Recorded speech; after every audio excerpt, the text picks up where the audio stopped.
Here we are at 8140 East 29th Place, coming in on the garage. Those tools are fine to stay on the wall. Only thing that I noticed here, some drywall damage on the side. Not sure how long though that's been there. Walking in, mud laundry room, all pretty good. Probably would recommend either getting this door painted. It's probably easier than even just trying to clean it up. Walking in the kitchen, main area. Actually, floors in still good condition. Certainly need a deep clean throughout, but nothing too damaged.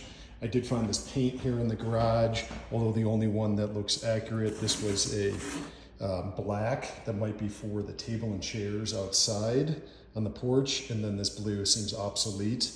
And then here's an agreeable gray. I think that's all the walls. It shows a date of January 31st, 2021, shortly after the purchase. So I assume that's when everything was painted in here. Maybe it was touched up again thereafter. Did notice some of this on the ceiling here though. Could certainly use, I think the whole ceiling probably should get painted based on that, just because there is such discoloration. Would just lead to question marks, even though it seems more just a bad seam there by the drywaller.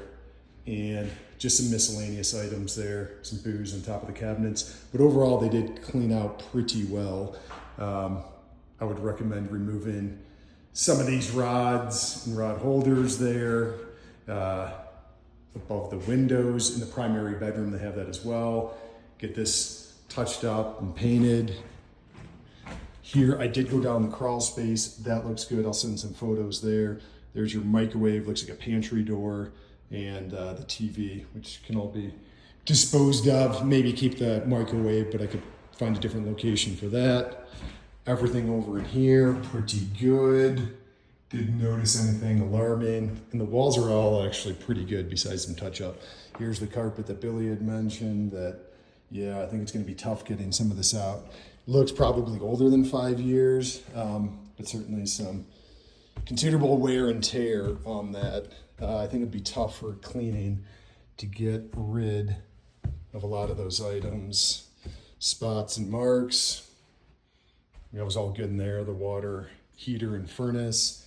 You know, you get some darker discoloration on the walls there. Here we're in the primary bedroom. Definitely some staining there and against the wall. Some of it might come off with a deep clean. Some missing door stops, that's easy enough. I can take care of some of those things. Again, they did a pretty good job cleaning out here. Only thing I noticed in this, some pretty bad caulking. We'd like to get that cleaned up here.